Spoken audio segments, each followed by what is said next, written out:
बहुत पुरानी बात है। एक जंगल में एक गुरुकुल था जिसमें बहुत सारे बच्चे पढ़ने आते थे।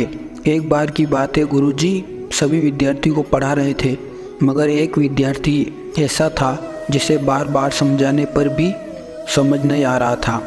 गुरुजी को बहुत तेजी से गुस्सा आया और उन्होंने उस विद्यार्थी से कहा, जरा अपनी हथेली तो दिखाओ बेटा। विद्यार्थी ने हथेली गुरुजी के आगे कर दी। हथेली देखकर गुरुजी बोले, बेटा तुम घर चले जाओ, आश्रम में रहकर अपना समय व्यर्थ मत करो, तुम्हारे भाग्य में विद्या नहीं है।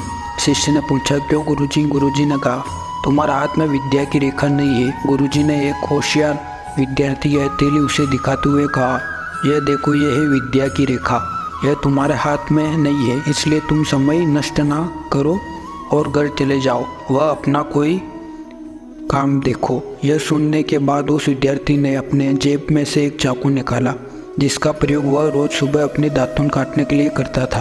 उस चाकू से उसने अपनी हथेली में एक गहरी लकीर बना दी। हाथ में खून बहने लगा।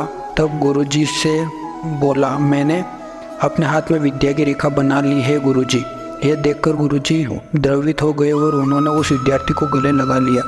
जी बोलो बेटा, तुम्हें विद्या सीखने से कोई ताकत नहीं रोक सकती। दृढ़ निश्चय और परिश्रम हाथ की रेखाओं को ही बदल देती है। दोस्तों, वह विद्यार्थी आगे चलकर महर्षि पाणिनि के नाम से प्रसिद्ध हुए, जिसने विश्व प्रसिद्ध व्याकरण अष्टाध्यायी की रचना की। इतनी सदियां बीत जाने के बाद भी आज 2700 वर्षों बाद भी विश्व की किसी भी भाषा में ऐसा उत्कृष्ट और पूर्ण व्याख्या का ग्रंथ अब तक नहीं बना। तो दोस्तों, इस कहानी की शिक्षा ये है कि लोग चाहे जो भी बोले, हम हर एक को गलत साबित करते हुए अपनी लगन और कठिन परिश्रम के दम पर जो चाहे वो सब कुछ हासिल कर सकते हैं। वीडियो अच्छा लगा हो तो वीडियो को लाइक करना,